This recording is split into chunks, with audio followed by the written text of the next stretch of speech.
এভাবে আল্লাহ রসুলের দয়ার অন্তর্ভুক্ত হয়েছে প্রাণী জগৎ, চতুষ্পদ প্রাণী হোক বা যে প্রাণী হোক। আল্লাহ রসুল সাল্লাল্লাহু আলাইহি সাল্লাম একদিন তিনি একটি বাগানে প্রবেশ করলেন। তো বাগানে প্রবেশ করার পর দেখলেন একটা উটটা আল্লাহ রসুলকে যখন দেখেছেন তখন কান্না করতে শুরু করেছে এবং তার দুই চোখ দিয়ে পানি গড়িয়ে পড়ছে।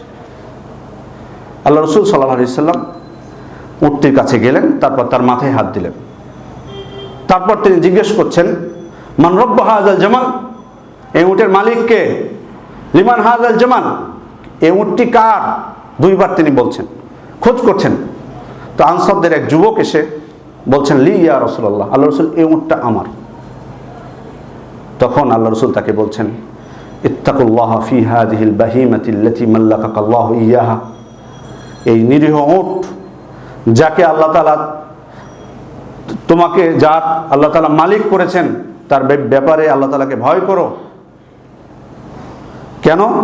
তিনি বলছেন, ফাইন্নাহু শাকা ইলাইয়া আন্নাকা তুজিউহু ওয়া তুতিবহু, কারণ এই উট আমার কাছে অভিযোগ করেছে যে তুমি তাকে খাবার খাও না, ক্ষুধার্ত রাখো এবং তাকে কষ্ট দাও।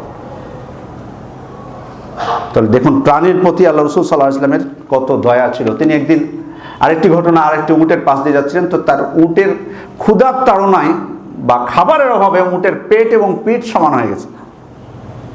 তখন আল্লাহ রসুল এই কথাই বলেছিলেন, ইত্তাকুল্লাহ ফি হাযিহিল বাহাইমিল মু'জামা, তোমরা এই বাকশক্তিহীন এই চতুষ্পদ প্রাণী এদের প্রতি তোমরা দয়া করো, ভয় করো আল্লাহকে, ভয় করো তোমরা আল্লাহর প্রতি।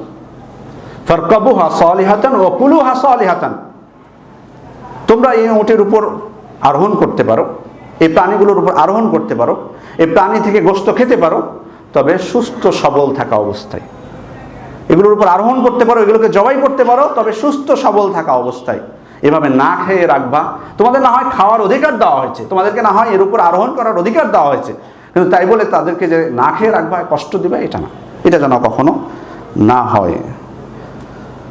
অনেক ঘটনা আছে।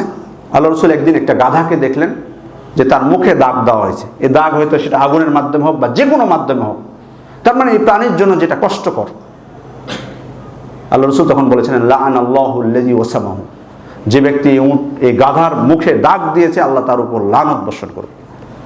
অন্য হাদিসে বলেছেন, লাআনাল্লাহু মান মাসসালা বিল হায়াওয়ান, যে ব্যক্তি প্রাণীর অঙ্গহানি করে অথবা প্রাণীকে লক্ষ্যবস্তু বানায় হত্যার জন্য, তার উপর আল্লাহ তাআলার লানত। দেখুন আল্লাহ তাআলা আমাদেরকে প্রাণীকে জবাই করার, সেখান থেকে গোশত খাওয়ার অধিকার দিয়েছেন, কিন্তু প্রাণীর সাথে কিন্তু ভালো আচরণ করতে হবে। সেজন্য তো জবাইয়ের সময়ও কত কি বিধিবিধান দিয়েছেন। ফাইজা যাবাহতুম ফাআহসিনু যিবহা, যখন জবাই করবে তখন সুন্দরভাবে জবাই করবে, যাতে প্রাণীটা প্রশান্তি পায়, শান্তি পায়, কষ্ট না হয়। এমনকি সে চাকু লুকিয়ে রাখতে বলা হয়েছে যাতে সে না দেখে আতঙ্কিত যাতে না হয়। কত বিধিবিধান দেওয়া হয়েছে প্রাণীর বিষয়ে। আল্লাহ রসুল একদিন দেখলেন একটা পিঁপড়ার ঢিবি, পিঁপড়াটি সাহাবায়ে কেরাম পিঁপড়াগুলো পুড়িয়ে ফেলেছিলেন। আল্লাহ রসুল তখন বলেছিলেন, ইন্নাহু লা ইয়ানবাগি আন ইউআযযিবা বিন-নারি ইল্লা রাব্বুন নার, আগুনের স্রষ্টা ব্যতীত অন্য কারো অধিকার নেই আগুন দিয়ে অন্য কাউকে শাস্তি দেওয়ার। এভাবেই প্রাণী জগত আল্লাহ রসুল সাল্লাল্লাহু আলাইহি ওয়াসাল্লামের দয়ার অন্তর্ভুক্ত হয়েছে, রহমতের অন্তর্ভুক্ত হয়েছে। শুধু তাই নয়, জড় পদার্থ পর্যন্ত আল্লাহ রসুলের রহমতের অন্তর্ভুক্ত হয়েছে। আল্লাহ রসুল একটি খেজুরের কাণ্ড বা খুঁটির উপর ভর দিয়ে হেলান দিয়ে খুতবা দিতেন। তো আল্লাহ রসুল সাল্লাল্লাহু আলাইহি ওয়াসাল্লামের জন্য যখন মেম্বার তৈরি করা হলো, তখন আল্লাহ রসুল একদিন খুতবা দিচ্ছিলেন, তখন এই খুঁটিটি কান্না করতে শুরু করে।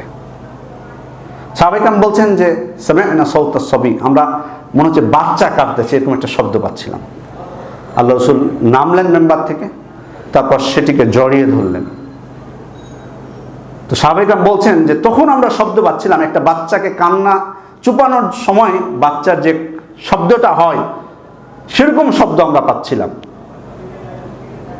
আল্লাহ রসুল পরে সাহাবায়ে কেরামকে বললেন, বাকাত আলা মা কানাত তাসমাউ মিনাল যিকর, এটা আল্লাহ রসুলের খুব কাছ থেকে আল্লাহ রসুলের বাণী শুনতে পেত, উপদেশ শুনতে পেত, সেটা থেকে যেহেতু সে বঞ্চিত হয়েছে সেই কারণে সে এখন কান্না করছে। এভাবে জড় পদার্থ আল্লাহ রসুলের রহমতের দয়ার অন্তর্ভুক্ত হয়েছেন। আল্লাহ রসুল সাল্লাল্লাহু আলাইহি ওয়াসাল্লাম যখন বাইরে থেকে মদিনায় আসতেন, কোনো যুদ্ধ থেকে ফিরে আসতেন, দূর থেকে যখন তিনি উহুদ পাহাড়কে দেখতেন, এই উহুদ পাহাড়কে দেখে তিনি বলে উঠতেন, হাযা জাবালু উহুদ ইউহিব্বুনা ওয়া নুহিব্বুহু। এটি হচ্ছে উহুদ পাহাড়, এই উহুদ পাহাড় আমাদেরকে ভালোবাসে, আমরাও এই উহুদ পাহাড়কে ভালোবাসি। এভাবে জড় পদার্থ আল্লাহ রাসূলের রহমতের অন্তর্ভুক্ত হয়েছে।